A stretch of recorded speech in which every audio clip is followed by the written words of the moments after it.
미친 확률을 뚫었다. 두바이 공항에서 그야말로 기적 같은 일이 벌어졌습니다. 포탄이 쉴 새 없이 쏟아지는 와중에 한국 교민 귀환 작전이 성공한 것인데요. 한국인들은 미친 민족이 아니냐며 여기저기서 아우성이 나오고 있는데요. 정작 한국에선 당연한 일인 것처럼 여겨진다는 것에 더 충격이라는 소식이 전해지고 있습니다. 도대체 어떻게 가능했던 건지 알아보겠습니다. 지금 이렇게 이 글을 쓰고 있다는 것 자체가 믿기지 않네요. 당시 저는 아부다비 미 대사관 숙소 침대에서 눈을 떴습니다. 창문이 떨리고 있었어요. 처음엔 에어컨 진동인 줄 알았습니다. 그런데 아니었어요. 저 멀리서 둔탁한 소리가 들렸거든요. 폭발음이었습니다. 몇 초 뒤 또 한 번 울렸어요. 이번엔 더 가까웠습니다. 건물 전체가 흔들렸어요. 저는 침대에서 벌떡 일어나 창가로 달려갔습니다. 커튼을 젖히자 아부다비 새벽 하늘이 보였어요. 평소엔 고요했는데 오늘은 완전히 달랐습니다. 도시 어딘가에서 연기가 피어오르고 있었어요. 검은 연기였습니다. 굵고 짙은 기둥처럼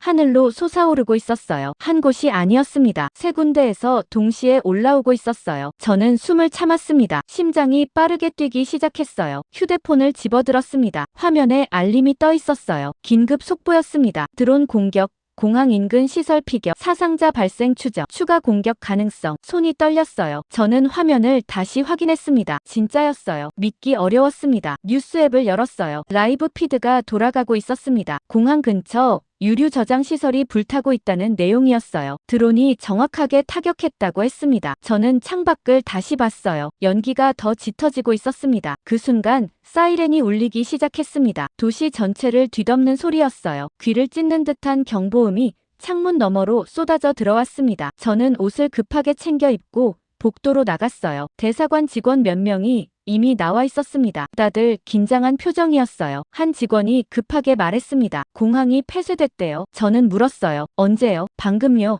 10분 전에 통보가 왔어요. 활주로 근처에 미사일이 떨어졌대요. 저는 그 말을 듣는 순간 가슴이 철렁 내려앉았습니다. 공항이 닫혔다는 건 우리가 갇혔다는 뜻이었거든요. 나갈 수 없다는 거였어요. 다른 직원이 떨리는 목소리로 말했습니다. 지금은 아무도 출입할 수 없대요. 활주로가 위험하다고 했어요. 미사일 사거리 아니래요. 민간 항공기 전부 운항 중단됐대요. 저는 창밖을 다시 봤습니다. 연기가 더 짙어지고 있었어요. 바람에 흩어지지 않고 그대로 솟아오르고 있었습니다. 그리고 그때 문득 며칠 전 일이 떠올랐습니다. 외교단 친선 모임이었어요. 아부다비에 있는 각국 대사관 사람들이 모이는 자리였습니다. 분기별로 한 번씩 열리는 행사였거든요. 저도 참석했었어요. 장소는 시내 중심가에 있는 한 호텔 연회장이었습니다. 넓고 화려한 공간이었어요. 샹들리에가 천장에 걸려 있었고 테이블마다 하얀 꽃이 놓여 있었습니다. 각국 대사관 사람들이 335 모여서 이야기를 나누고 있었어요. 저는 음료를 들고 구석에 서 있었습니다. 주변을 둘러보며 사람들을 관찰하고 있었어요. 외교관 생활이 길어지면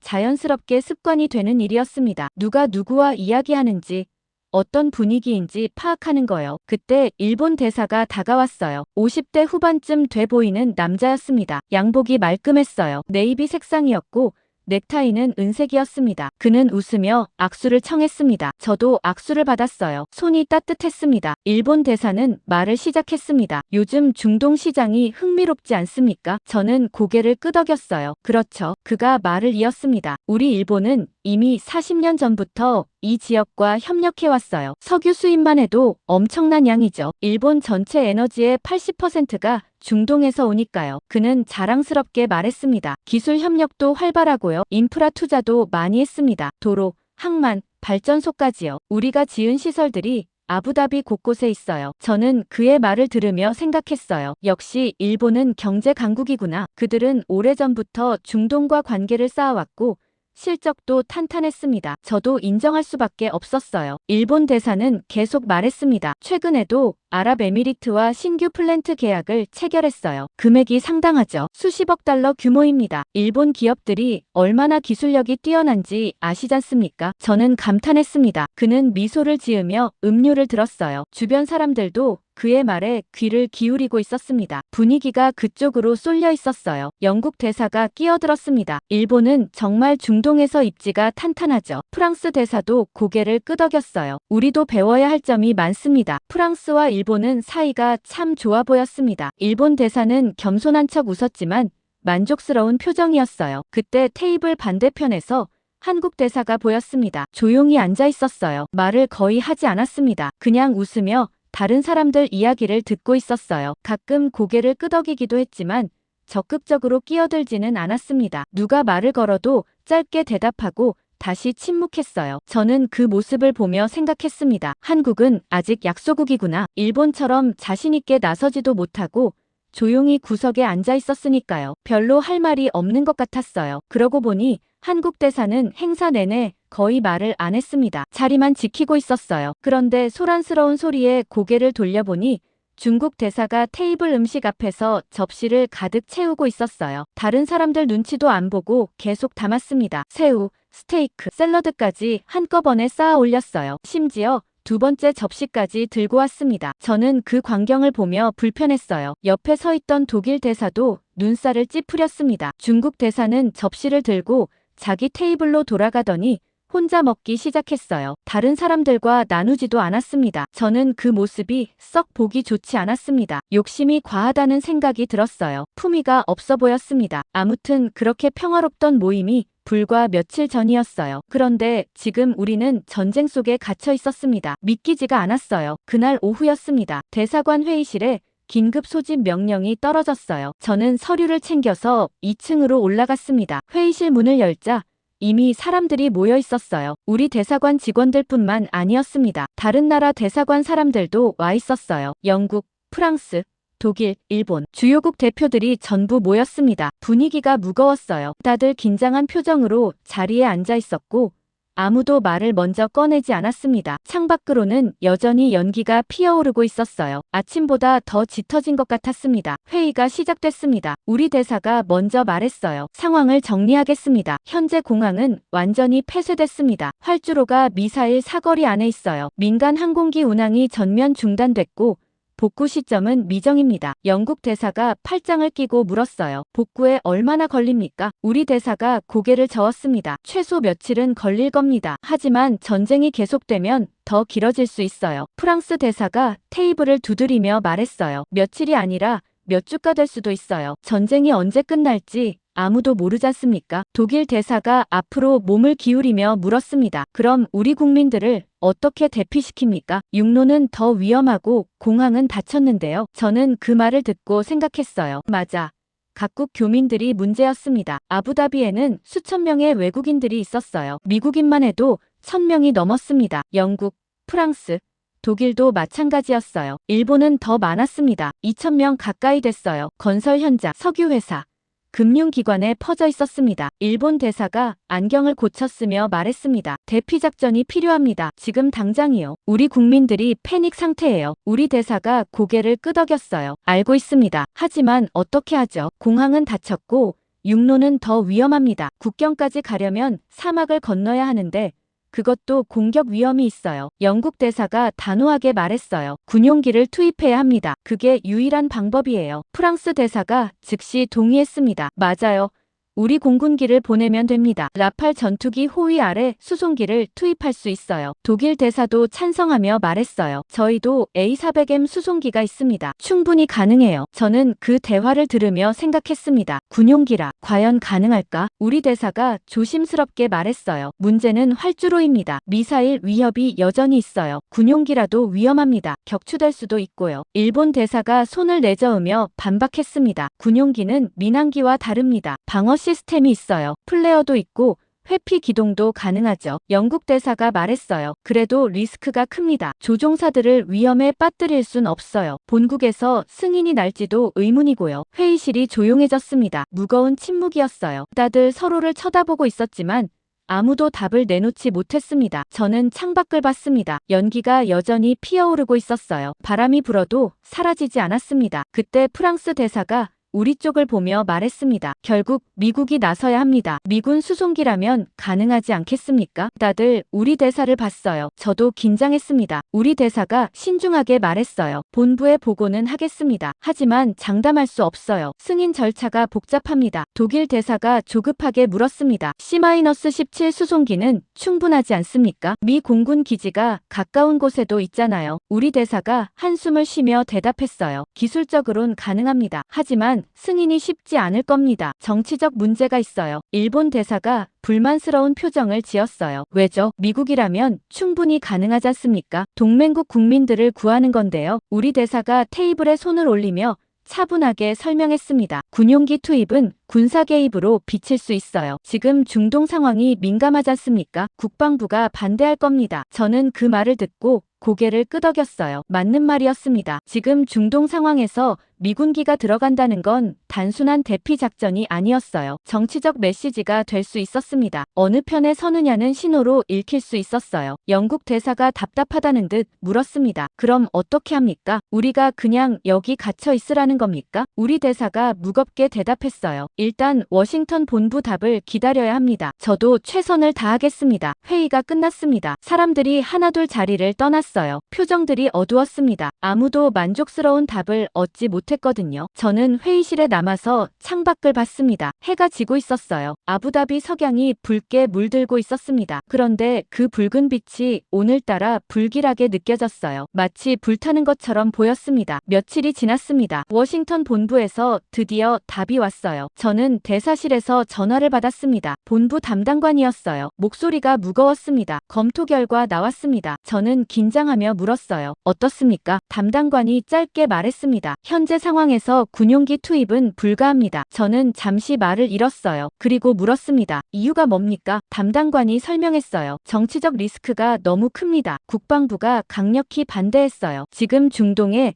미군기 투입은 군사 개입 신호로 비칠 수 있다고 했습니다. 저는 할 말을 잃었습니다. 담당관이 덧붙였어요. 다른 방법을 찾아보세요. 민간 루트든 외교 채널이든요. 전화가 끊겼습니다. 저는 수화기를 내려놓고 의자에 주저앉았어요. 머리가 복잡했습니다. 1000명이 넘는 미국 교민들이 있는데 우리가 아무것도 할 수 없다는 게 믿기지 않았어요. 대사에게 보고해야 했어요. 대사실로 갔습니다. 노크를 하고 들어갔어요. 대사가 서류를 보고 있다가 고개를 들었습니다. 본부 답변이 어떻습니까? 저는 조심스럽게 대답했습니다. 불가랍니다. 군용기 투입은 승인되지 않았어요. 대사가 깊은 한숨을 쉬었어요. 역시 그렇군요. 예상은 했지만 실망스럽네요. 저는 물었습니다. 이제 어떻게 합니까? 대사가 창밖을 보며 말했어요. 다른 나라들도 마찬가지일 겁니다. 영국도 프랑스도 독일도요. 군용기 투입은 다들 꺼릴 거예요. 정치적 부담이 너무 크니까요. 저는 고개를 끄덕였습니다. 그렇겠죠. 그날 밤 이었습니다. 저는 숙소에서 잠을 이루지 못하고 뒤척이고 있었어요. 회의에서 나온 결론이 계속 머릿속을 맴돌았는데 미국도 영국도 프랑스도 독일도 아무것도 할 수 없다는 게 믿기지 않았습니다. 우리가 이렇게 무력한가 싶었어요. 그때 휴대폰이 울렸습니다. 밤 11시였는데 누구지 싶어서 화면을 봤더니 미국 교민이었어요. 잘 아는 사람이었습니다. 현지에서 건설 회사를 운영하는 사람이었는데 저는 전화를 받았습니다. 여보세요. 목소리가 급했어요. 지금 상황 아십니까? 저는 침대에서 일어나 앉으며 물었습니다. 무슨 일입니까? 그가 말했는데 한국 대사관이 교민들을 모으고 있다는 거예요. 저는 놀라서 다시 물었습니다. 지금요? 네.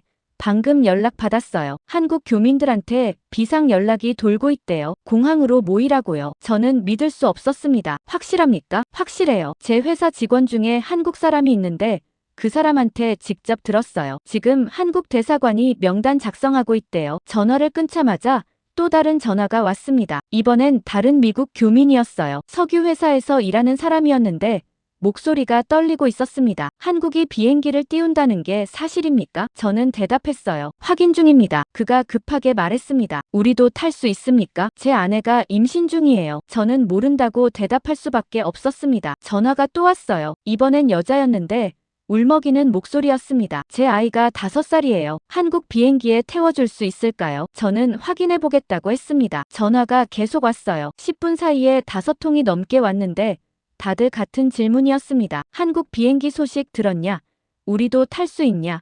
대사관은 뭐 하냐? 저는 전화를 받으며 답답했어요. 우리 대사관은 아무것도 못하고 있는데 한국은 뭔가 움직이고 있었습니다. 마지막 전화는 나이든 남자였어요. 퇴역 군인이었는데 목소리가 침착했지만 절박했습니다. 저는 베트남전 참전 용사입니다. 한국을 도왔어요. 이번엔 한국이 우리를 도와줄 수 있을까요? 저는 그 말을 듣고 가슴이 먹먹했습니다. 확인해 보겠습니다. 꼭요. 저는 전화를 끊고 생각했습니다. 한국이 뭘 하려는 거지? 공항은 닫혔는데요. 설마 정말로 비행기를 띄우려는 건가? 저는 옷을 급하게 입었어요. 확인해 봐야 했습니다. 차를 몰고 한국 대사관으로 향했는데 도로가 거의 비어 있었고 통행 금지 시간이라 검문소를 2번이나 통과해야 했습니다. 한국 대사관에 도착했을 때 건물에 불이 환하게 켜져 있었어요. 밤인데도 사람들이 분주하게 움직이고 있었고 주차장에는 차들이 여러 대 서 있었습니다. 저는 차에서 내려 입구로 걸어갔어요. 경비가 저를 보더니 멈춰 세웠습니다. 어디서 오셨습니까? 저는 신분증을 보여주며 말했습니다. 미 대사관입니다. 상황 확인 차 왔어요. 경비가 잠깐 망설이더니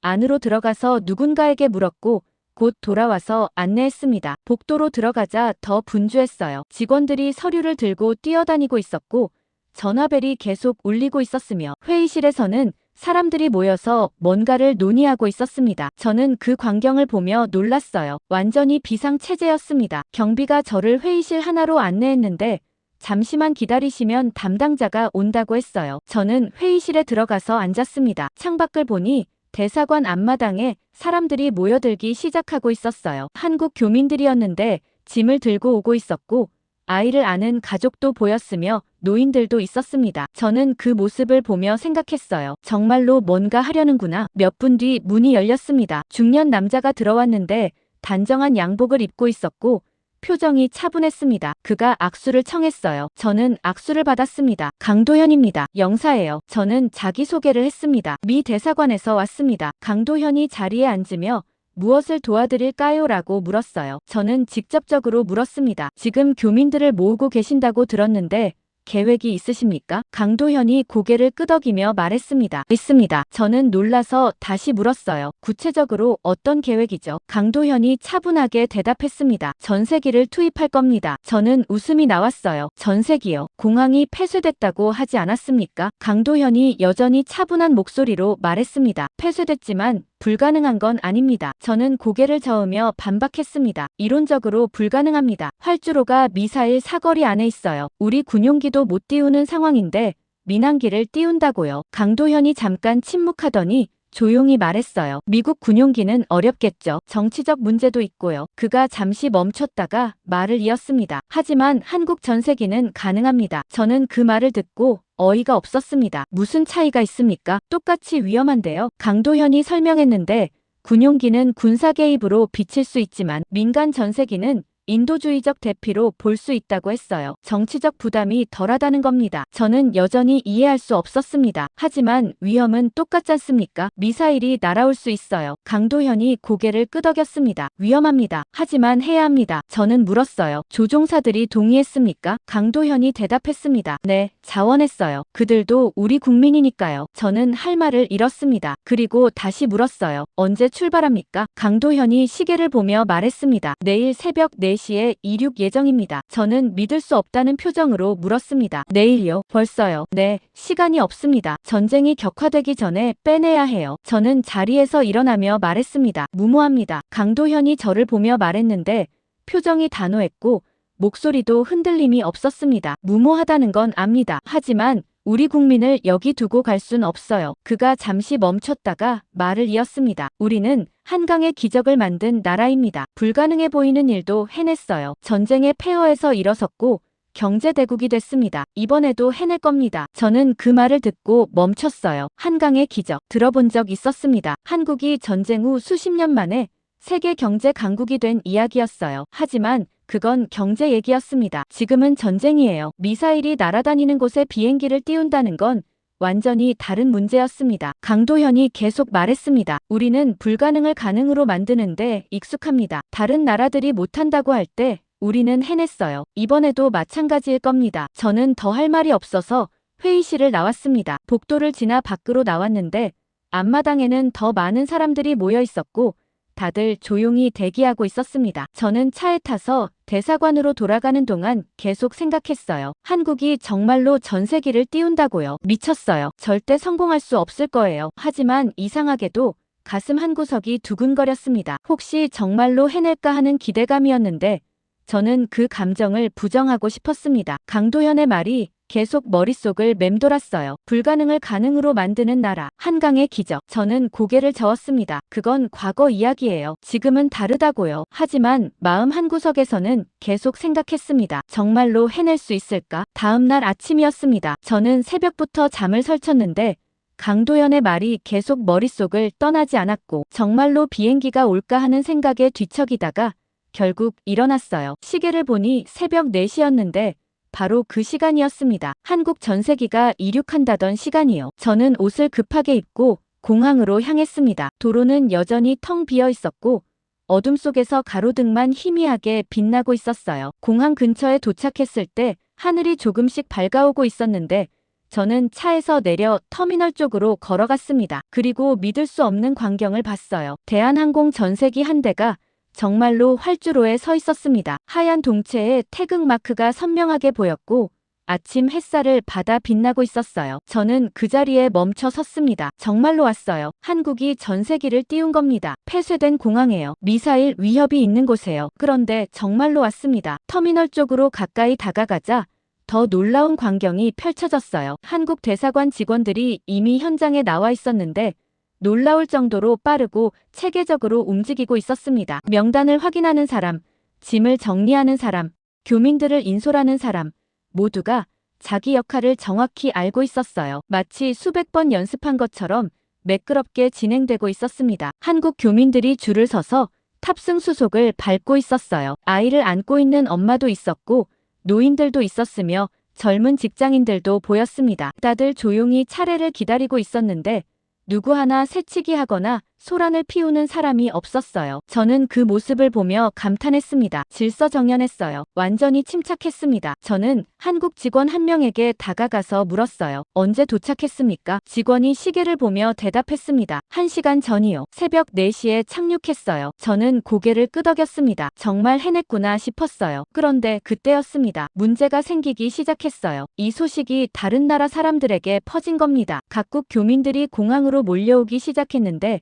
처음엔 몇 명씩 오더니 점점 숫자가 늘어났어요. 미국인들도 왔고 영국인들도 왔으며 프랑스 사람들도 나타났습니다. 그리고 중국 교민들이 가장 많이 왔어요. 그들은 터미널 입구로 달려왔는데 소리를 지르며 난리를 쳤습니다. 우리도 태워주세요. 한국 비행기라며 우리도 태워달라고요. 한 중국인 남자가 한국 직원을 붙잡고 소리쳤어요. 왜 한국 사람만 태우냐? 우리도 사람이다. 차별 아니냐? 다른 중국인들도 가세했습니다. 똑같은 돈 내면 되잖아. 빨리 태워줘. 왜 우리는 안 되냐고. 터미널이 순식간에 아수라장이 됐는데 사람들이 몰려들면서 한국 교민들 줄이 흐트러지기 시작했어요. 저는 그 광경을 보며 난감했습니다. 이러다 큰일 나겠어요. 충돌이 일어날 수도 있었습니다. 하지만 한국 교민들은 달랐어요. 그들은 여전히 조용히 줄을 서 있었는데 누가 밀쳐도 화를 내지 않았고 그냥 한 발짝 옆으로 비켜서며 자리를 지켰습니다. 아이를 아는 엄마가 중국인 남자에게 밀렸는데도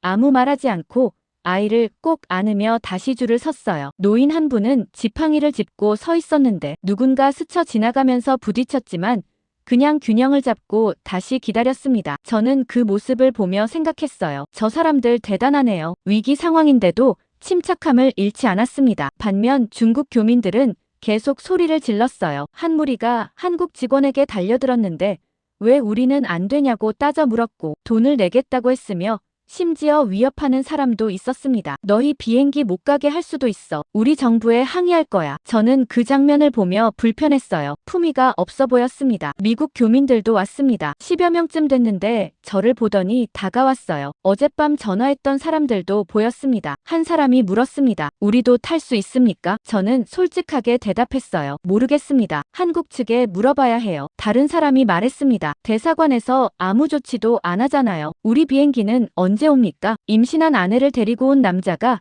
절박하게 물었어요. 제 아내 좀 태워주실 수 없을까요? 5살 아이를 데리고 온 여자도 울먹였습니다. 저는 할 말이 없었어요. 맞는 말이었거든요. 우리 대사관은 아직 아무것도 못하고 있었습니다. 워싱턴에서는 답이 안 오고 있었고 우리는 그냥 여기 갇혀 있었어요. 그때 터미널 안에서 확성기 소리가 들렸습니다. 한국 대사관 직원이었는데 높은 곳에 올라가서 말하고 있었어요. 여러분, 잠시 들어주십시오. 소란이 조금 잠잠해졌습니다. 직원이 계속 말했어요. 지금 이 비행기는 한국 국민을 위한 긴급 대피기입니다. 좌석이 제한되어 있어요. 중국인 한 명이 소리쳤습니다. 그럼 우리는 어떡하냐? 직원이 차분하게 대답했어요. 각국 대사관에서 조치를 취할 겁니다. 조금만 기다려주세요. 또 다른 중국인이 고함쳤습니다. 기다리라고. 언제까지요? 우리도 목숨이 위험하다고요. 분위기가 점점 더 험악해지기 시작했는데 사람들이 한국 직원 쪽으로 몰려들었고 에워쌌습니다. 저는 그 광경을 보며 고민했어요. 개입해야 하나? 미국 외교관으로서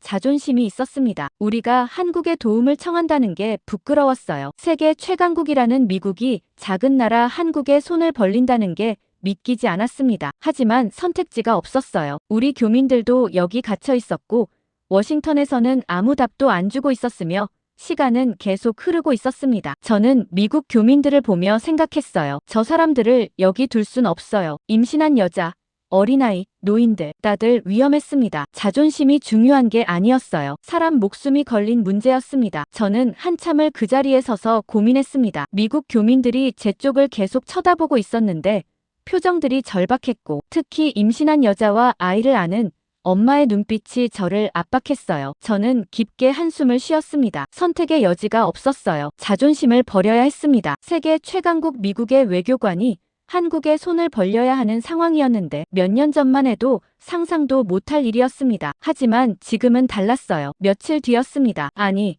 정확히는 몇 시간 뒤였어요. 상황이 너무 빠르게 돌아가고 있었거든요. 워싱턴 본부에서 연락이 왔는데 저는 대사실에서 전화를 받았습니다. 본부 담당관이었어요. 목소리가 무거웠습니다. 상황 파악했습니다. 저는 대답했어요. 네. 담당관이 말했습니다. 한국 전세기 소식 들었어요. 정말 띄웠다고요? 네, 확인했습니다. 어제 새벽에 도착했어요. 담당관이 잠시 침묵하더니 말했습니다. 우리 교민들 상황은 어떻습니까? 저는 솔직하게 대답했어요. 불안해하고 있습니다. 한국 비행기를 보고 희망을 가졌다가 탈 수 없다는 걸 알고 절망하고 있어요. 담당관이 한숨을 쉬었습니다. 그리고 말했어요. 한국에 요청하세요. 저는 순간 말을 잇지 못했습니다. 뭐라고요? 담당관이 다시 말했습니다. 한국 측에 협조를 요청하세요. 우리 교민 중 노약자와 어린이라도 태워달라고요. 저는 믿을 수 없었습니다. 본부에서 직접 그런 지시를 내리다니요. 확실합니까? 담당관이 단호하게 대답했어요. 국무부 승인 받았습니다. 자존심 챙길 때가 아니에요. 국민 안전이 우선입니다. 저는 전화를 끊고 의자에 앉았습니다. 머리가 복잡했어요. 본부에서 직접 지시했으니 따라야 했지만 여전히 받아들이기 어려웠습니다. 미국이 한국에 도움을 청한다는 게요. 하지만 선택지는 없었습니다. 저는 자리에서 일어나 한국 대사관으로 향했어요. 차를 몰고 가는 동안 계속 생각했습니다. 어떻게 말을 꺼내야 하나? 공손하게 해야 하나? 아니면 동맹국끼리 당연한 일이라는 듯이 말해야 하나? 한국 대사관에 도착했습니다. 접수처에서 강도현을 만나고 싶다고 했는데 직원이 잠깐만 기다리라고 했고 몇 분 뒤 안내를 받았어요. 강도현이 회의실에서 저를 기다리고 있었습니다. 그는 일어나서 악수를 청했고 저도 악수를 받았어요. 무슨 일로 오셨습니까? 저는 자리에 앉으며 말문을 열었습니다. 어제 전세기 투입 성공을 축하드립니다. 강도현이 고개를 끄덕였어요. 감사합니다. 다행히 무사히 도착했어요. 저는 잠시 망설이다가 말했습니다. 실은 부탁이 있어서 왔습니다. 강도현이 저를 보며 기다렸어요. 저는 천천히 말을 이었습니다. 우리 미국 교민들 중에 노약자와 어린이가 있습니다. 임신한 여성도 있고요. 혹시 남는 좌석이 있다면요. 말을 끝까지 잇지 못했어요. 목이 메었습니다. 자존심이 상했거든요. 미국 외교관이 한국에 이런 부탁을 하고 있다는 게 믿기지 않았어요. 강도현이 잠시 침묵했습니다. 저는 그 침묵이 길게 느껴졌는데 거절당할까봐 불안했고 동시에 거절당하면 어떻게 본부에 보고해야 하나 걱정됐습니다. 그때 강도현이 입을 열었어요. 잠깐만 기다려 주십시오. 그는 자리에서 일어나 밖으로 나갔습니다. 저는 혼자 회의실에 남아서 창밖을 봤어요. 아부다비 오후 햇살이 뜨거웠는데 건물 밖에서는 여전히 연기가 피어오르고 있었습니다. 전쟁은 계속되고 있었어요. 몇 분이 지났습니다. 10분쯤 지났을까요? 강도현이 돌아왔는데 표정이 여전히 차분했습니다. 그가 자리에 앉으며 말했어요. 본부와 협의했습니다. 저는 숨을 참았습니다. 강도현이 계속 말했어요. 노약자와 어린이, 여성 위주로라면 가능할 것 같습니다. 좌석이 제한적이라 전원은 어렵지만 우선순위가 높은 분들은 태울 수 있어요. 저는 그 순간 안도의 한숨을 쉬었습니다. 정말 감사합니다. 진심으로 감사드립니다. 강도현이 고개를 끄덕였어요. 동맹국이지 않습니까? 어려울 때 서로 돕는 게 당연하죠. 저는 그 말을 듣고 부끄러웠습니다. 동맹국, 맞는 말이었어요. 하지만 저는 며칠 전만 해도 한국을 약소국이라고 생각했었습니다. 외교 모임에서 조용히 앉아있던 한국 대사를 보며 할 말이 없는 나라라고 여겼어요. 그런데 지금 그 나라가 우리를 돕고 있었습니다. 강도현이 말했습니다. 명단을 작성해 주시면 검토하겠습니다. 최대한 많이 태우도록 노력할게요. 저는 고개를 끄덕이며 말했어요. 바로 준비하겠습니다. 회의실을 나와 대사관으로 돌아가는 동안 저는 계속 생각했습니다. 며칠 전 외교 모임이 떠올랐어요. 일본 대사가 자랑스럽게 경제력을 늘어놓던 모습, 중국 대사가 음식을 독차지하던 모습, 그리고 한국 대사가 조용히 앉아있던 모습. 저는 그때 한국을 완전히 잘못 봤습니다. 조용하다고 해서 약한 게 아니었어요. 말이 없다고 해서 능력이 없는 게 아니었습니다. 오히려 그 반대였어요. 한국은 말하지 않고 행동했습니다. 다른 나라들이 회의실에서 토론만 하고 있을 때 한국은 비행기를 띄웠어요. 우리가 불가능하다고 말할 때 한국은 가능하다고 증명했습니다. 대사관에 도착해서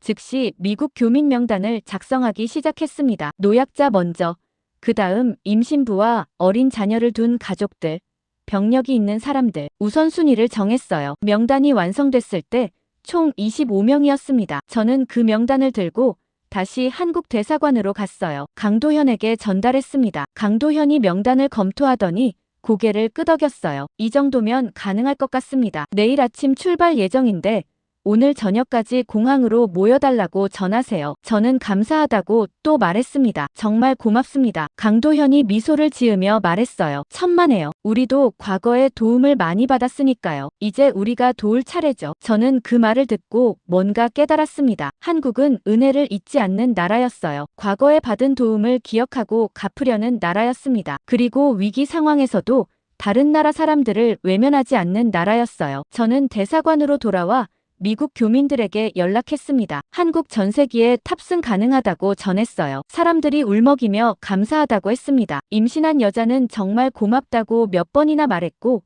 아이를 데리고 온 엄마는 울음을 터뜨렸어요. 퇴역 군인은 한국에 꼭 고맙다고 전해달라고 했습니다. 저는 그날 저녁 창밖을 보며 생각했습니다. 세상이 바뀌고 있구나. 과거에는 미국이 다른 나라를 도왔어요. 하지만 이제는 다른 나라가 우리를 돕고 있었습니다. 그리고 그 나라가 바로 한국이었어요. 며칠 전만 해도 약소국이라고 생각했던 나라였습니다. 다음 날 아침이었습니다. 저는 미국 교민들과 함께 공항으로 향했어요. 버스 한 대를 빌렸는데 25명이 전부 탔고 다들 긴장한 표정이었지만 동시에 안도하는 기색도 보였습니다. 임신한 여자는 남편과 함께 앞자리에 앉아 있었고 아이를 안은 엄마는 뒷자리에서 아이를 달래고 있었으며 퇴역 군인은 창밖을 보며 무언가 생각에 잠겨 있었어요. 공항에 도착했을 때 이미 많은 사람들이 모여 있었습니다. 한국 교민들이 대부분이었는데 어제보다 더 많았고 질서정연하게 줄을 서 있었어요. 한국 대사관 직원들이 명단을 확인하고 있었고 짐을 정리하는 사람들도 있었으며 모든 게 체계적으로 진행되고 있었습니다. 저는 미국 교민들을 데리고 한국 직원에게 다가갔어요. 미 대사관에서 왔습니다. 어제 명단 전달했던 사람들이에요. 직원이 명단을 확인하더니 고개를 끄덕였습니다. 네, 확인됐어요. 이쪽으로 오세요. 우리는 따로 마련된 대기 공간으로 안내받았는데 한국 교민들과는 별도로 자리가 준비되어 있었고 의자도 놓여 있었어요. 저는 그 배려에 감사했습니다. 미국 교민들이 자리에 앉았는데 다들 안도의 한숨을 쉬었어요. 한 여자가 저에게 말했습니다. 정말 집에 갈 수 있는 거죠? 저는 고개를 끄덕였어요. 네. 곧 탑승 시작할 겁니다. 그런데 바로 그때였습니다. 소동이 시작됐어요. 중국 교민들이 또 몰려온 겁니다. 어제보다 더 많았는데 수십 명은 됐고 터미널 입구로 우르르 몰려들었어요. 그들은 소리를 지르며 난리를 쳤습니다. 우리도 태워줘. 왜 미국인은 태우고 우리는 안 태우냐? 차별이다. 한 중국인 남자가 한국 직원을 붙잡고 고함을 쳤어요. 똑같은 사람인데 왜 우리만 빼냐? 돈 낼 테니까 태워달라고. 다른 중국인들도 가세했습니다. 우리 정부에 항의할 거야. 이건 인종차별이라고. 빨리 태워주지 않으면 가만 안 둬. 터미널이 순식간에 아수라장이 됐는데 중국 교민들이 한국 교민들 줄 쪽으로 밀고 들어오기 시작했고 질서가 무너지기 시작했어요. 한국 교민 한 명이 밀려서 넘어질 뻔했는데 옆 사람이 붙잡아줬고 노인 한 분은 지팡이를 놓칠 뻔했지만 아무 말하지 않고 다시 주워서 줄을 섰습니다. 저는 그 광경을 보며 놀랐어요. 한국 교민들은 여전히 침착했습니다. 누가 밀쳐도 화를 내지 않았고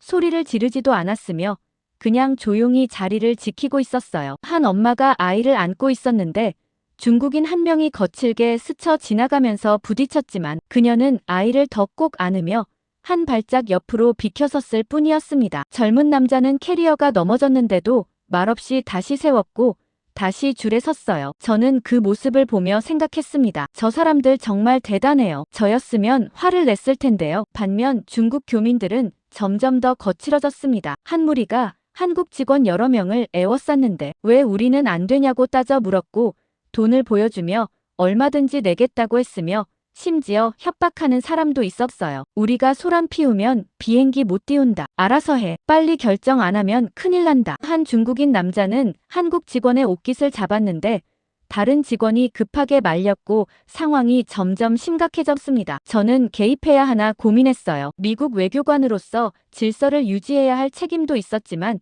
동시에 이건 한국 측 문제이기도 했습니다. 그때 한국 대사관 직원 한 명이 앞으로 나왔어요. 강도현이었습니다. 그는 확성기 없이 그냥 걸어 나와서 중국 교민들 앞에 섰는데 표정이 차분했고 목소리도 흔들림이 없었어요. 여러분, 들어주십시오. 소란이 조금 잠잠해졌습니다. 강도현이 계속 말했어요. 지금 이 비행기는 한국 국민을 위한 긴급 대피기입니다. 좌석이 제한되어 있어요. 중국인 한 명이 소리쳤습니다. 그럼 왜 미국인은 태우냐? 우리도 똑같이 위험한데. 강도현이 차분하게 대답했습니다. 인도주의적 차원에서 노약자와 어린이 위주로 일부 탑승을 허가했습니다. 하지만 모든 외국인을 태울 수는 없어요. 또 다른 중국인이 고함쳤습니다. 차별 아니냐? 왜 미국만 특별 대우냐? 강도현이 말했는데 목소리는 여전히 차분했지만 단호함이 느껴졌어요. 차별이 아닙니다. 우선순위입니다. 노약자, 임신부, 어린 자녀가 있는 가족 위주로 선정했어요. 국적과 상관없이요. 중국인 한 명이 반박했습니다. 그럼 우리 중에도 노약자 있어. 아이도 있고. 왜 우리는 안 돼? 강도현이 대답했습니다. 각국 대사관을 통해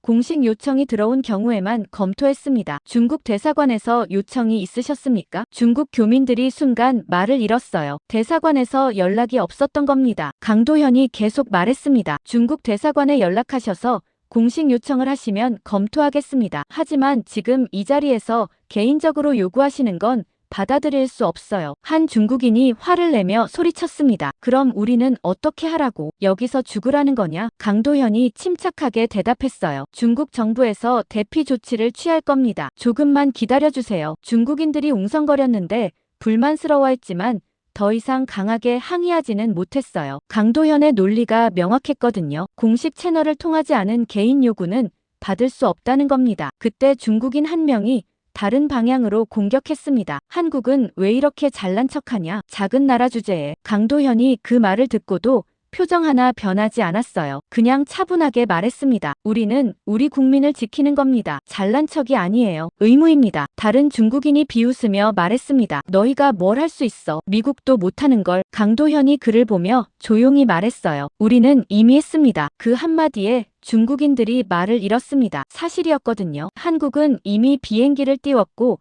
사람들을 태우고 있었으며 다른 나라들이 못한 일을 해냈어요. 강도현이 마지막으로 말했습니다. 여러분의 안전도 중요합니다. 각자 대사관에 연락하셔서 공식 절차를 밟으시길 권합니다. 우리는 지금 탑승 절차를 계속 진행하겠습니다. 그는 돌아서서 한국 직원들에게 손짓했어요. 계속하세요. 직원들이 다시 움직이기 시작했고 한국 교민들 탑승 절차가 재개됐습니다. 중국 교민들은 여전히 불만스러워했지만 더 이상 소란을 피우지는 않았어요. 몇몇은 전화기를 꺼내서 중국 대사관에 전화를 걸기 시작했고 나머지는 터미널 한쪽으로 물러나서 웅성거렸습니다. 저는 그 광경을 지켜보며 감탄했어요. 강도현은 한 번도 목소리를 높이지 않았습니다. 화를 내지도 않았고 위협하지도 않았어요. 그냥 차분하게 논리적으로 설명했고 원칙을 지켰습니다. 그리고 그게 통했어요. 미국 교민 한 명이 제 옆에 와서 말했습니다. 저 한국 외교관 정말 대단하네요. 저는 고개를 끄덕였어요. 네, 정말 그래요. 탑승이 시작됐습니다. 한국 교민들이 먼저 탔고 그 다음 미국 교민들 차례였어요. 저는 그들을 배웅하며 한 명 한 명 악수를 나눴습니다. 임신한 여자는 눈물을 글썽이며 고맙다고 했고, 아이를 아는 엄마는 한국에 꼭 감사하다고 전해달라고 했으며, 퇴역 군인은 악수를 하며 말했어요. 한국은 좋은 나라예요. 우리가 잘 도왔어요. 저는 그 말을 듣고 뭉클했습니다. 과거에 미국이 한국을 도왔고, 이제 한국이 미국을 돕고 있었어요. 탑승이 거의 끝나갈 무렵이었습니다. 한국 교민들과 미국 교민들이 전부 비행기에 올라탔고, 짐도 다 실었으며 이제 출발만 남은 상황이었어요. 저는 터미널 밖에 서서 비행기를 바라보고 있었는데 대한항공 전세기가 활주로 끝에서 대기하고 있었고 엔진 소리가 점점 커지고 있었습니다. 한국 대사관 직원들도 밖으로 나와서 비행기를 지켜보고 있었어요. 강도현도 보였는데 그는 무전기를 들고 누군가와 통화하고 있었습니다. 저는 그에게 다가갔어요. 곧 출발합니까? 강도현이 고개를 끄덕였습니다. 네.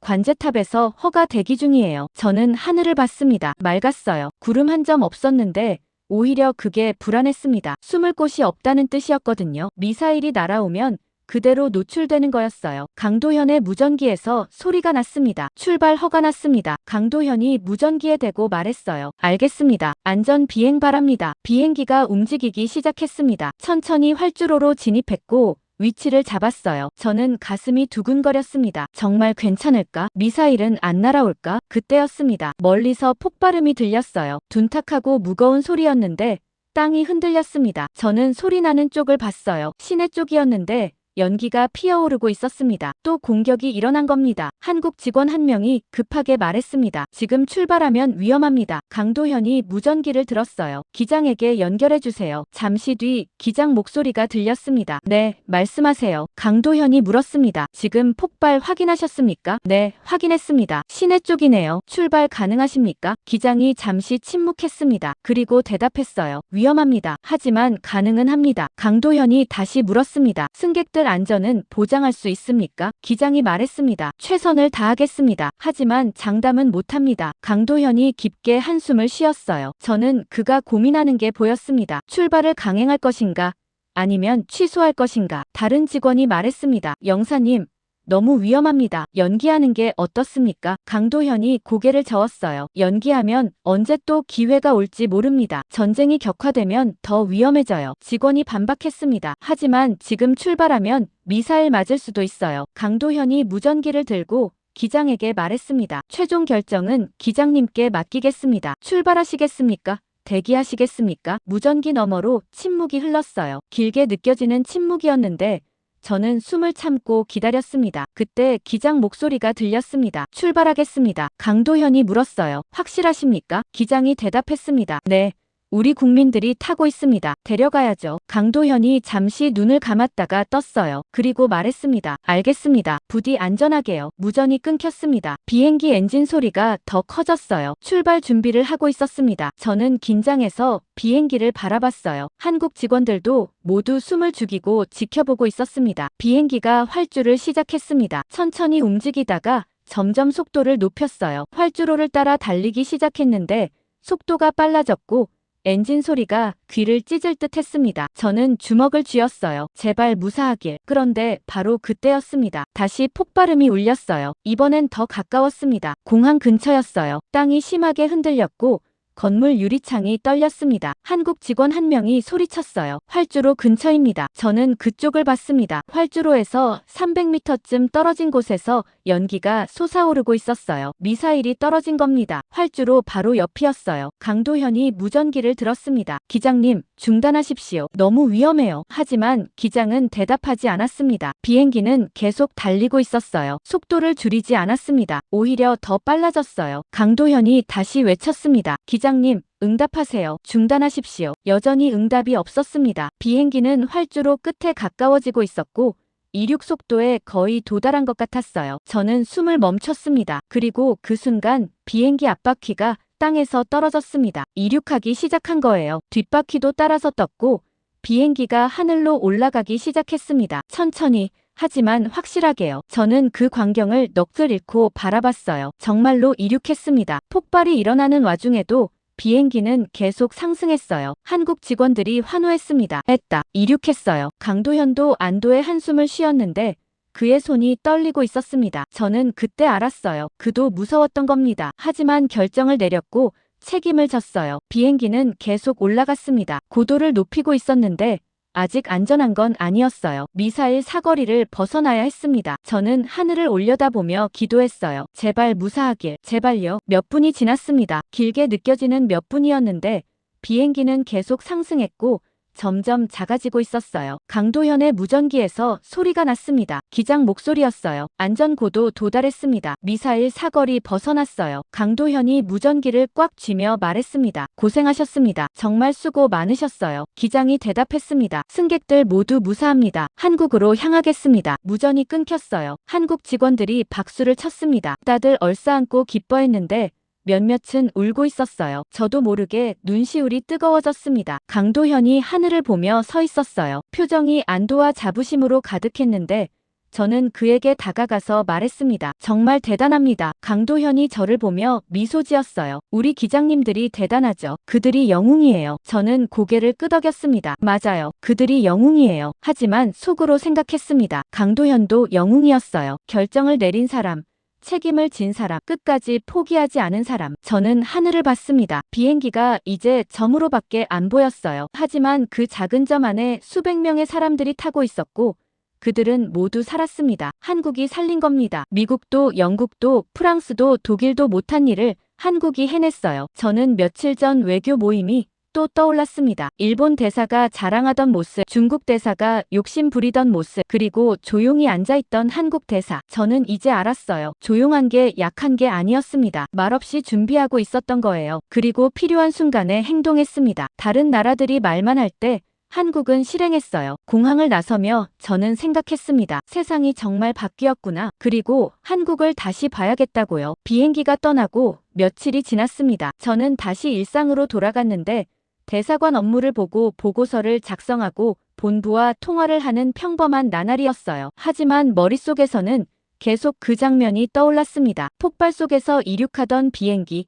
침착하게 지시하던 강도현, 조용히 줄 서 있던 한국 교민들. 미국 교민들은 무사히 한국에 도착했다는 소식이 왔어요. 본부에서 감사 전문을 한국 정부에 보냈고 언론에서도 보도가 나갔습니다. 한국의 신속한 대피 작전, 동맹국 국민까지 구출. 저는 그 기사들을 보며 뿌듯했어요. 제가 한 일은 아니었지만 그 현장에 있었다는 것만으로도 의미가 있었습니다. 그런데 일주일쯤 지났을 때였어요. 새로운 소식이 들려왔습니다. 저는 대사관 회의실에 있었는데 긴급 브리핑이 소집됐고 정보 담당관이 앞에 섰어요. 그가 스크린을 켜며 말했습니다. 푸자이라 석유항구가 드론 공격을 받았습니다. 저는 앞으로 몸을 기울였어요. 푸자이라요? 네.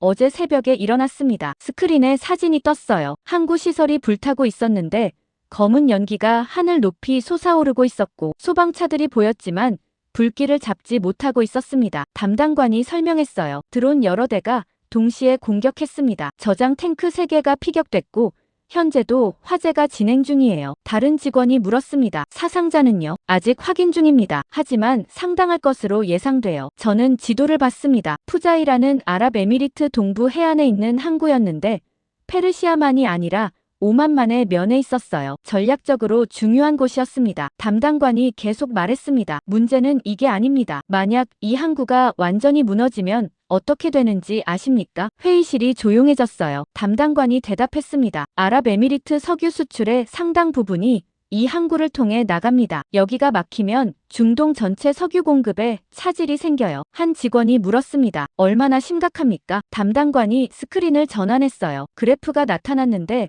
석유 수출량을 보여주고 있었습니다. 하루 100만 배럴 이상이 이 항구를 통과합니다. 여기가 멈추면 유가가 폭등해요. 세계 경제가 흔들립니다. 저는 숨을 들이켰어요. 심각했습니다. 대사가 물었습니다. 아랍에미리트 정부 대응은요? 담당관이 대답했어요. 긴급 회의를 소집했습니다. 각국 대사들을 불렀고요. 우리도 참석해야 합니다. 회의는 그날 오후로 잡혔습니다. 저도 대사를 수행해서 갔는데 장소는 아부다비 왕궁 근처 회의장이었어요. 도착했을 때 이미 여러 나라 대표단이 와 있었습니다. 영국, 프랑스, 독일, 일본, 그리고 한국도 보였어요. 강도현도 있었는데 그는 한국 대사 옆에 서 있었습니다. 저는 그와 눈이 마주쳤고 고개를 끄덕여 인사했어요. 강도현도 미소 지으며 답례했습니다. 회의가 시작됐습니다. 아랍에미리트 에너지부 장관이 앞에 나와서 상황을 설명했어요. 푸자이라 항구가 심각한 피해를 입었고 복구에는 최소 몇 주가 걸릴 거라고 했습니다. 그 사이 석유 수출이 중단되면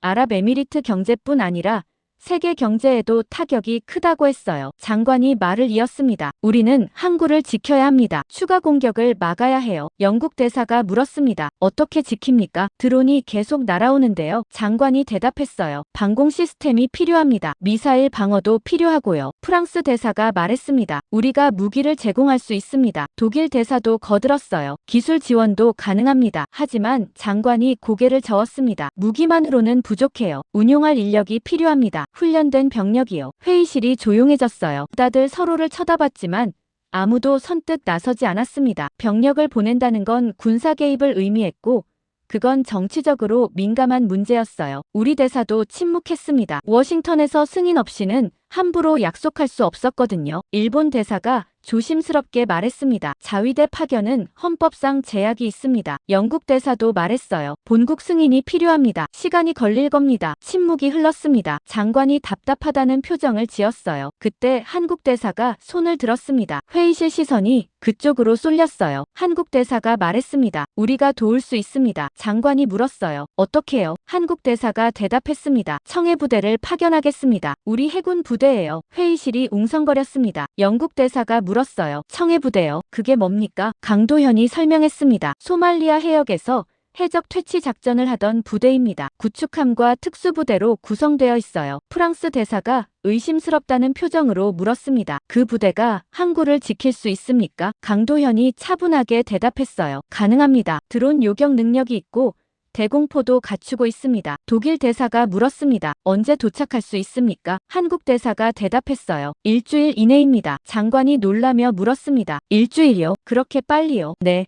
이미 인근 해역에 있습니다. 즉시 이동 명령을 내리겠습니다. 저는 그 말을 듣고 놀랐어요. 한국이 또 움직이고 있었습니다. 다른 나라들이 논의만 하고 있을 때 한국은 이미 준비하고 있었어요. 장관이 한국 대사를 보며 물었습니다. 조건이 있습니까? 한국 대사가 잠시 생각하더니 말했어요. 있습니다. 회의실이 긴장했습니다. 한국 대사가 계속 말했습니다. 항구 방어에 성공하면 원유 협력을 강화하고 싶습니다. 장기 계약이요. 장관이 고개를 끄덕였어요. 가능합니다. 구체적으로 어떤 조건입니까? 강도현이 서류를 꺼냈습니다. 그리고 설명하기 시작했는데 저는 그 내용을 들으며 감탄했어요. 한국은 단순히 도움을 주는 게 아니었습니다. 전략적으로 움직이고 있었어요. 군사 지원과 경제 이익을 교환하는 거였습니다. 저는 속으로 생각했습니다. 이건 외교가 아니라 작전이에요. 완벽한 전략이었습니다. 회의가 계속됐습니다. 강도현이 서류를 테이블 위에 펼쳐 놓았는데 한국 측 제안서였고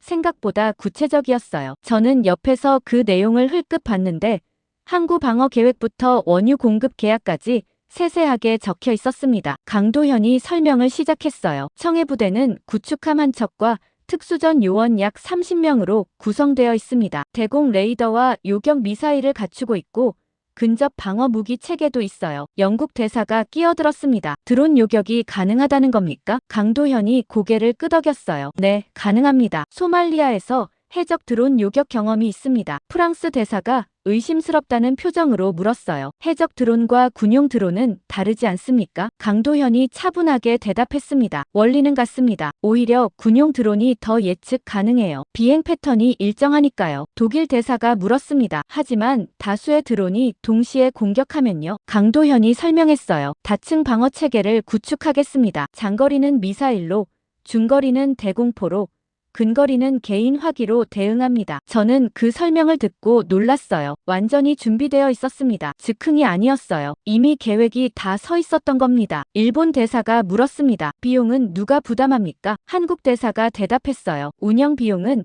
아랍에미리트가 부담하고 우리는 인력과 장비를 제공합니다. 아랍에미리트 장관이 고개를 끄덕였습니다. 합리적이네요. 그런데 원유 협력은 구체적으로 어떤 내용입니까? 강도현이 서류를 넘기며 설명했어요. 현재 한국은 아랍에미리트로부터 연간 약 5천만 배럴을 수입합니다. 이를 8천만 배럴로 늘리고 싶어요. 장기 계약으로요. 장관이 물었습니다. 기간은요? 10년입니다. 가격은 시장가 기준으로 하되 변동폭을 제한하는 조건을 넣고 싶습니다. 장관이 잠시 생각했어요. 그리고 말했습니다. 검토가 필요하겠네요. 하지만 원칙적으로는 가능할 것 같습니다. 영국 대사가 끼어들었습니다. 잠깐만요. 한국만 특혜를 받는 겁니까? 우리도 아랍에미리트와 오랜 관계가 있는데요. 강도현이 그를 보며 말했어요. 영국도 군사 지원을 제공하신다면 당연히 협상 테이블에 앉으실 수 있습니다. 영국 대사가 말문이 막혔어요. 군사 지원은 본국 승인이 필요했고 시간이 걸렸거든요. 프랑스 대사도 불만스러운 표정이었습니다. 이건 공정하지 않아요. 한국만 이익을 보잖습니까? 한국 대사가 차분하게 대답했습니다. 위험을 감수하는 쪽이 이익을 얻는 게 당연하지 않습니까? 우리는 병력을 보냅니다. 목숨을 거는 겁니다. 회의실이 조용해졌어요. 반박할 말이 없었습니다. 사실이었거든요. 한국은 실제로 군함을 보내고 병력을 투입하겠다고 했는데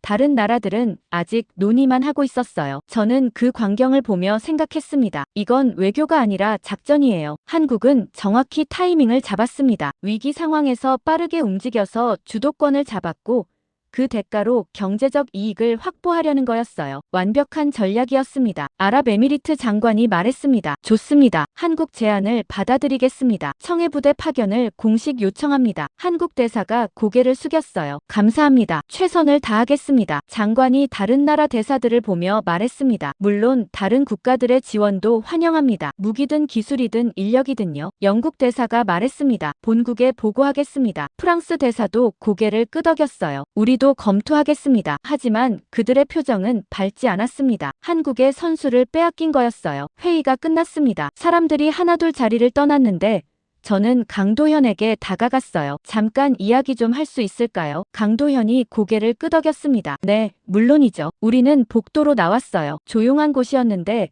창밖으로 아부다비 시내가 보였고 여전히 연기가 피어오르고 있었습니다. 저는 강도현에게 물었습니다. 언제부터 준비하셨습니까? 강도현이 미소 지으며 대답했어요. 푸자이라 공격 소식 듣자마자요. 바로 본부에 연락했습니다. 저는 놀랐어요. 그게 어제인데요. 하루 만에 이런 제안서를 만드셨다고요. 강도현이 고개를 저었습니다. 제안서는 이미 있었어요. 몇 달 전부터 준비했습니다. 저는 더 놀랐습니다. 몇 달 전부터요. 왜요? 강도현이 창밖을 보며 말했어요. 중동은 불안정합니다. 언제든 위기가 올 수 있어요. 우리는 그 위기를 기회로 만들 준비를 해왔습니다. 저는 할 말을 잃었습니다. 한국은 미리 준비하고 있었어요. 위기를 예상하고 대응책을 세워놨던 겁니다. 다른 나라들이 위기가 터진 뒤에야 허둥대는 동안 한국은 이미 움직일 준비가 되어 있었던 거예요. 저는 물었습니다. 청해부대는 정말 일주일 내에 도착할 수 있습니까? 강도현이 고개를 끄덕였어요. 이미 이동 명령 내렸습니다. 사흘이면 도착할 겁니다. 사흘이요? 일주일이라고 하지 않으셨습니까? 강도현이 웃었습니다. 여유를 둔 거죠. 약속은 넉넉하게 하고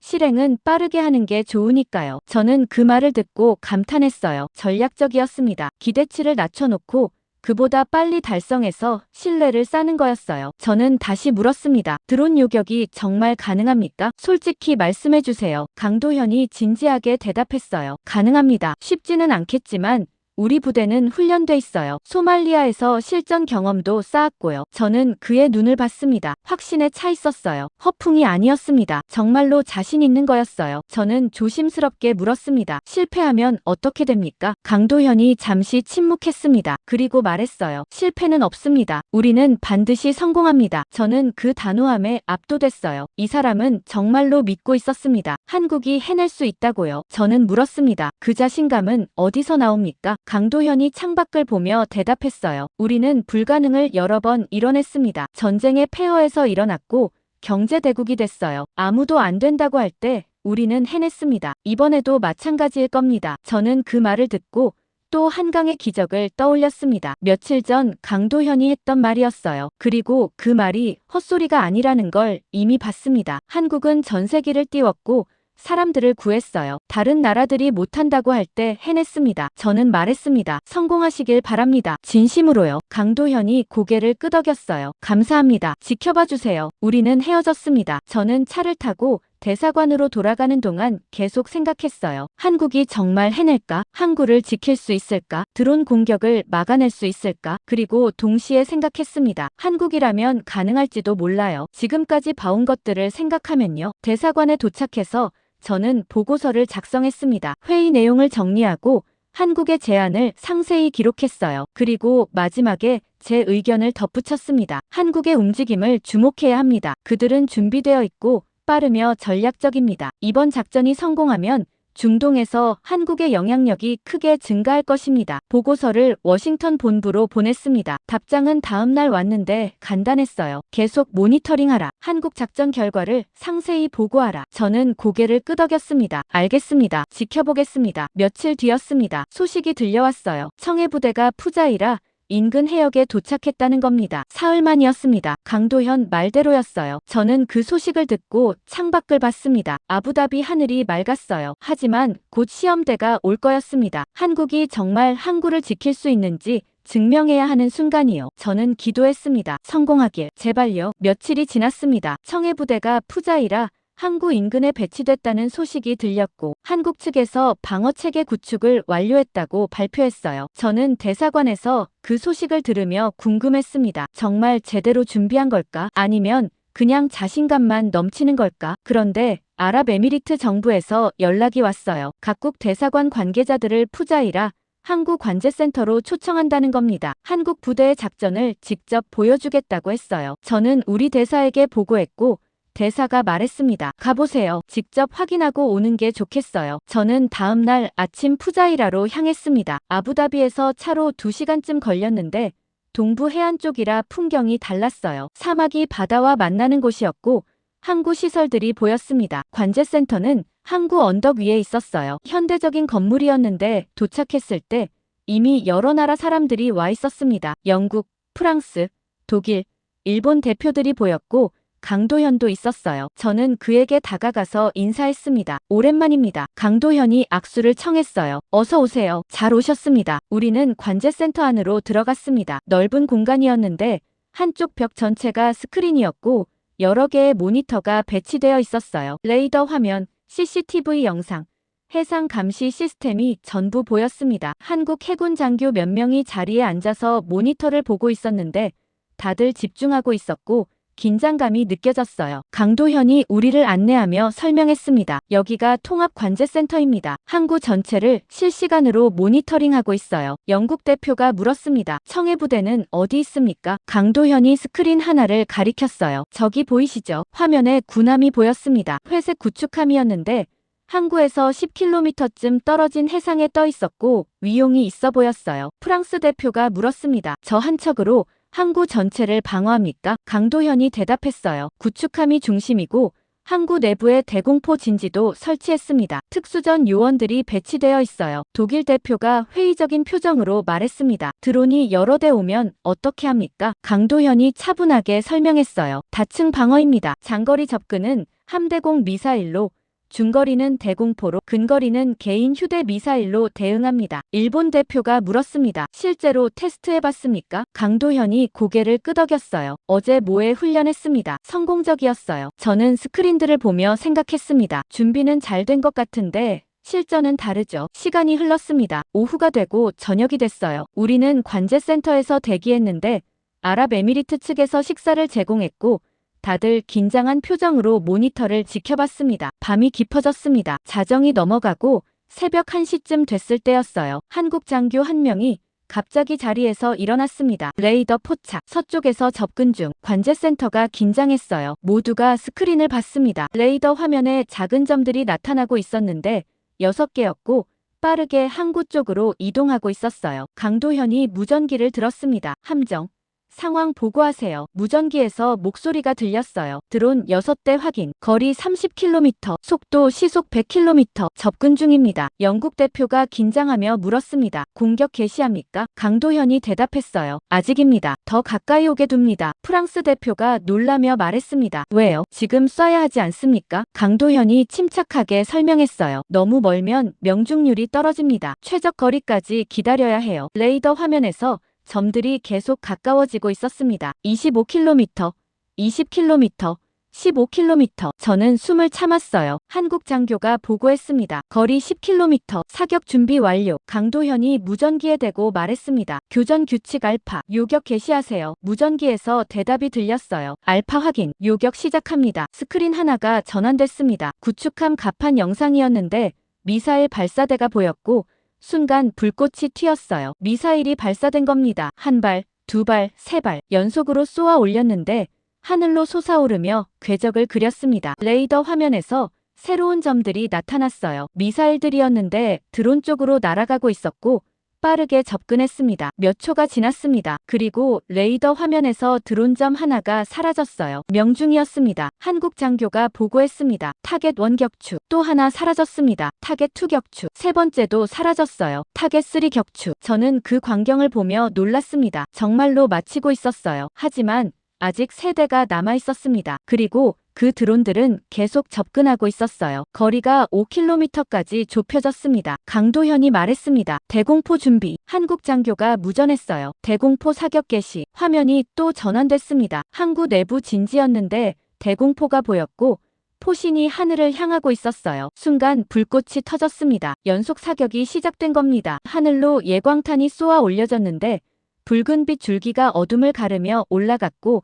장관이었어요. 레이더 화면을 봤습니다. 드론 하나가 또 사라졌어요. 타겟 포격추. 2대가 남았습니다. 하지만 그 2대는 계속 왔어요. 회피 기동을 하면서 접근하고 있었고 거리가 3km까지 좁혀졌습니다. 독일 대표가 초조하게 말했습니다. 막아야 하는데요. 강도현이 침착했어요. 마지막 방어선이 있습니다. 화면에 특수전 요원들이 보였습니다. 항구 옥상에 배치되어 있었는데 휴대용 미사일을 어깨에 메고 있었고 하늘을 겨냥했어요. 한 명이 발사했습니다. 작은 미사일이 쏘아 올려졌는데 빠르게 날아갔고 드론 하나를 향해 돌진했습니다. 레이더 화면에서 점 하나가 사라졌어요. 타겟 5 격추. 마지막 한 대가 남았습니다. 그 드론은 여전히 왔어요. 가장 집요했는데 회피 기동이 뛰어났고 거리가 1km까지 좁혀졌습니다. 저는 긴장했어요. 저걸 못 막으면 항구가 당합니다. 또 다른 특수전 요원이 발사했습니다. 미사일이 날아갔는데 드론이 회피했어요. 빗나간 겁니다. 영국 대표가 숨을 들이켰습니다. 놓쳤어요. 하지만 세 번째 요원이 준비하고 있었습니다. 그가 조준하고 발사했어요. 미사일이 날아갔는데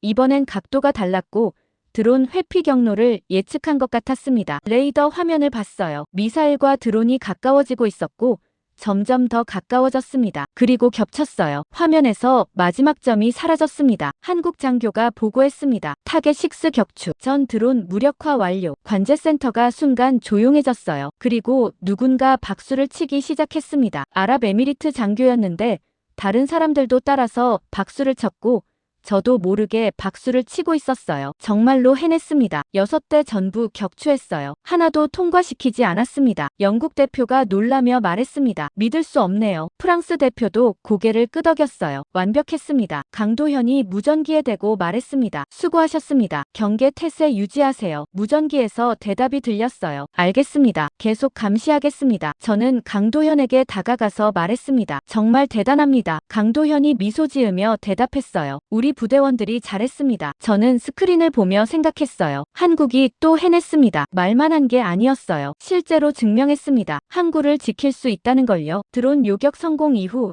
며칠이 지났습니다. 푸자이라 항구는 다시 운영을 시작했고 복구 작업이 빠르게 진행되고 있었어요. 청해 부대는 계속 그 해역에 남아서 경계를 유지했는데 추가 공격은 없었습니다. 아마도 첫 번째 공격이 완벽하게 차단되면서 적들도 주춤한 것 같았어요. 저는 대사관으로 돌아와서 보고서를 작성했습니다. 한국 부대의 드론 요격 작전 성공, 완벽한 방어 체계, 뛰어난 훈련도 상세하게 기록했고 워싱턴 본부로 보냈어요. 답장이 빨리 왔는데 내용이 간단했습니다. 계속 모니터링하라. 한국 움직임 주목하라. 그런데 일주일쯤 지났을 때였어요. 새로운 소식이 들렸습니다. 아랍에미리트가 한국과의 원유 계약을 정식으로 체결한다는 겁니다. 강도현이 말했던 그 계약이었어요. 연간 8천만 배럴, 10년 장기 계약. 저는 그 소식을 듣고 놀랐습니다. 정말 성사된 거예요. 한국은 군사 지원을 제공하고 경제적 이익을 얻었습니다. 완벽한 교환이었어요. 며칠 뒤 아랍에미리트 정부에서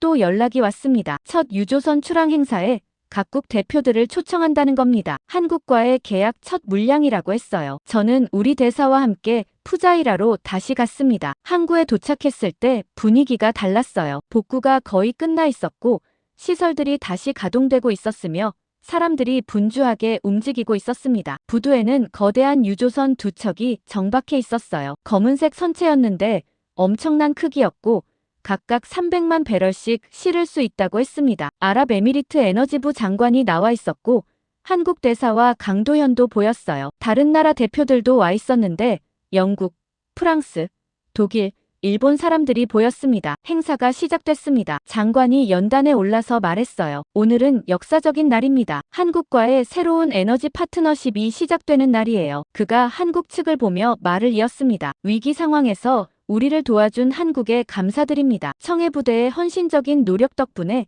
이 항구가 다시 살아났어요. 박수가 터졌습니다. 저도 박수를 쳤는데 한국 대사가 고개를 숙여 인사했고 강도현도 미소 지었어요. 장관이 계속 말했습니다. 지금부터 유조선 2척이 한국으로 출항합니다. 총 600만 배럴의 원유를 싣고 갑니다. 이것이 우리 협력의 시작입니다. 유조선에서 기적이 울렸어요. 길고 낮은 소리였는데 항구 전체에 울려 퍼졌고 출항 신호였습니다. 사람들이 환호했습니다. 유조선이 천천히 움직이기 시작했어요. 부두를 떠나서 바다로 나가기 시작했는데 거대한 선체가 물을 가르며 나아갔고 장관이었습니다. 저는 그 광경을 보며 생각했어요. 한국이 정말 해냈구나. 군사 지원으로 신뢰를 얻고 경제 계약을 따냈습니다. 완벽한 전략이었어요. 행사가 끝나고 사람들이 흩어졌습니다. 저는 강도현을 찾아서 축하한다고 말했어요. 정말 대단합니다. 계획대로 다 이뤄졌네요. 강도현이 고개를 끄덕이며 대답했습니다. 감사합니다. 하지만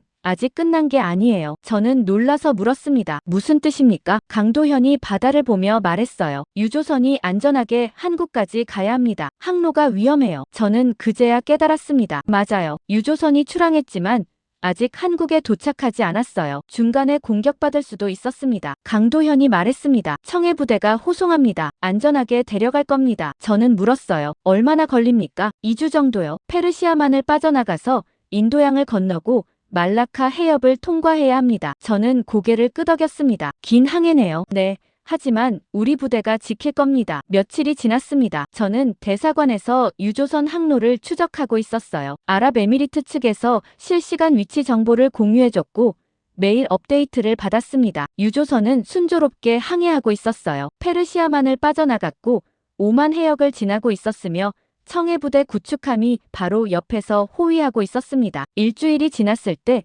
유조선은 인도양 중앙에 있었어요. 순항 중이라고 했습니다. 아무 문제 없이 진행되고 있었어요. 그런데 열흘째 되는 날이었습니다. 긴급 연락이 왔어요. 한국 대사관에서였는데 강도현이었습니다. 목소리가 긴장되어 있었어요. 지금 상황이 생겼습니다. 저는 놀라서 물었습니다. 무슨 일입니까? 유조선 항로에 드론이 접근하고 있습니다. 인도양 상공에서요. 저는 심장이 철렁 내려앉았습니다. 또 공격입니까? 아직 확실하지 않습니다. 하지만 청해부대가 경계 태세에 들어갔어요. 저는 물었습니다. 제가 할 수 있는 게 있습니까? 강도현이 대답했어요. 지켜봐 주세요. 우리가 처리하겠습니다. 전화가 끊겼습니다. 저는 즉시 우리 대사에게 보고했고 상황실을 열었어요. 해군 연락관도 불렀는데 그는 미 해군 장교였고 이 지역 해상 작전을 담당하고 있었습니다. 우리는 모니터를 켜고 상황을 추적하기 시작했어요. 한국 측에서 위치 정보를 공유해줬고 화면에 지도가 떴습니다. 인도양이었어요. 유조선 2척이 표시되어 있었고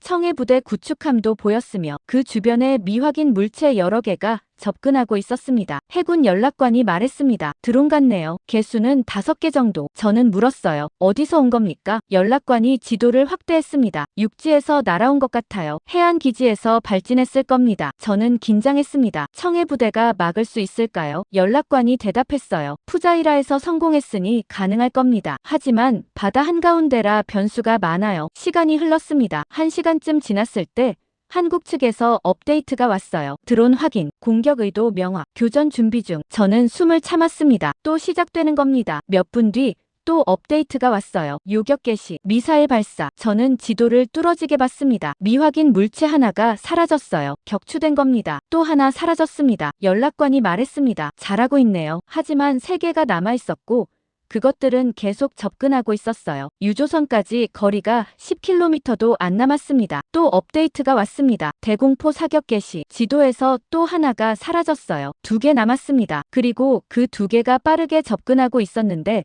회피 기동을 하면서 왔고 거리가 5km까지 좁혀졌습니다. 저는 긴장했어요. 막아야 하는데 마지막 업데이트가 왔습니다. 근접 방어 무기 가동, 특수전 요원 대응 중. 몇 분이 흘렀습니다. 길게 느껴지는 몇 분이었는데 저는 화면만 바라보고 있었고 연락관도 말이 없었습니다. 그리고 한국 측에서 최종 보고가 왔어요. 전 드론 격추 완료. 유조선 안전. 피해 없음. 저는 의자에 주저앉았습니다. 해냈어요. 또 해냈습니다. 연락관이 감탄하며 말했습니다. 대단한데요. 바다 한가운데서 전부 막았어요. 저는 고개를 끄덕였습니다. 정말 대단해요. 한국 측에서 추가 메시지가 왔습니다. 항해 계속합니다. 예정대로 한국 도착 예상. 저는 안도의 한숨을 쉬었어요. 이제 안전하겠구나. 며칠 뒤 유조선은 무사히 한국에 도착했다는 소식이 들렸습니다. 600만 배럴 전량이 안전하게 하역됐고 한국 언론에서 대서특필했다고 했어요. 청해부대의 완벽한 호송작전. 저는 그 기사들을 보며 생각했습니다. 한국이 정말 해냈어요. 처음부터 끝까지요. 항구를 지켰고 유조선을 호송했으며 약속을 지켰습니다. 몇 달이 지났습니다. 저는 워싱턴으로 돌아와 있었어요. 아부다비 임무가 끝났고 본부로 복귀 명령을 받았는데 새로운 보직을 받기 전에 최종 보고서를 작성해야 했습니다. 국무부 건물 5층에 있는 제 사무실이었어요. 창밖으로 워싱턴 거리가 보였고 사람들이 평온하게 걸어다니고 있었으며 전쟁은 먼 나라 이야기 같았습니다. 저는 노트북을 열고 보고서를 작성하기 시작했어요. 제목을 입력했습니다. 중동 전쟁 초기 대응 및 각국 역할 분석. 커서가 깜빡이고 있었습니다. 저는 잠시 생각했어요. 어디서부터 시작할까? 그리고 타이핑을 시작했습니다. 전쟁 발발 초기 대부분의 국가들은 신속한 대응에 실패했다. 공항 폐쇄 상황에서 자국민 대피 작전을 실행한 국가는 매우 제한적이었다. 미국, 영국, 프랑스, 독일 모두 군용기 투입에 정치적 부담을 느꼈고 결과적으로 초기 대응이 지연됐다. 저는 잠시 멈췄습니다. 그리고 다음 문단을 썼어요. 반면 한국은 달랐다. 전세기 투입을 즉각 결정했고 폐쇄된 공항에 착륙을 감행했으며 자국민뿐 아니라 동맹국 국민까지 구출했다. 의사결정 속도와 실행력에서 다른 국가들을 압도했다. 손가락이 멈췄습니다. 저는 며칠 전 외교 모임 장면을 떠올렸어요. 일본 대사가 경제력을 자랑하던 모습, 중국 대사가 음식을 독차지하던 모습, 그리고 조용히 앉아있던 한국 대사. 저는 그때 한국을 완전히 잘못 봤습니다. 계속 타이핑했어요. 특히 주목할 점은 한국의 위기 대응 방식이다. 다른 국가들이 회의와 논의에 시간을 소비하는 동안 한국은 즉시 행동했다. 이는 조직 문화의 차이로 보인다. 한국은 신속한 의사결정 구조를 갖추고 있으며 현장 책임자에게 상당한 권한을 부여하는 것으로 판단된다. 저는 강도현을 떠올렸습니다. 그의 침착함, 단호함, 그리고 확신. 그는 한 번도 주저하지 않았어요. 결정을 내리고 책임을 졌습니다. 다음 섹션으로 넘어갔습니다. 푸자이라 항구 방어 작전을 입력했어요. 푸자이라 석유 항구 드론 공격 사건은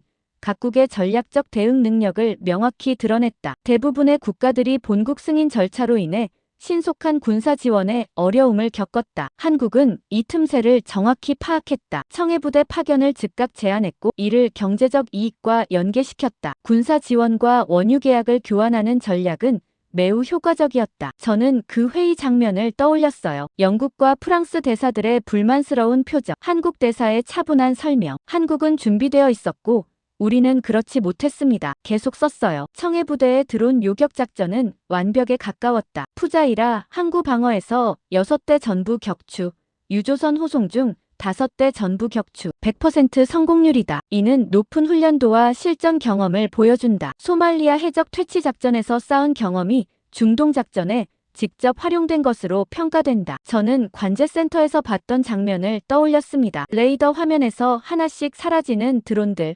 침착하게 지시하는 한국 장교들. 그들은 정말로 준비되어 있었어요. 다음 섹션을 작성했습니다. 전략적 함이라고 제목을 붙였어요. 이번 사건들을 통해 몇 가지 중요한 시사점을 도출할 수 있다. 첫째, 한국의 중동 영향력이 크게 증가했다. 군사 지원을 통해 신뢰를 구축했고 이를 경제 협력으로 전환시켰다. 아랍에미리트와의 원유 계약은 10년 장기 계약으로 연간 8천만 배럴 규모다. 이는 한국 전체 원유 수입의 상당 부분을 차지한다. 저는 숫자를 다시 확인했어요. 맞았습니다. 계속 썼습니다. 둘째, 한국의 군사 능력이 재평가되어야 한다. 과거 한국군은 방어적 성격이 강하다고 인식됐으나 이번 작전을 통해 원거리 투사 능력과 정밀 타격 능력을 입증했다. 특히 해군력은 영내에서 상위권으로 평가받을 만하다. 저는 청해부대 구축함을 떠올렸습니다. 위용 있는 모습, 정확한 미사일, 훈련된 승조원들, 그들은 정말 강했어요. 셋째,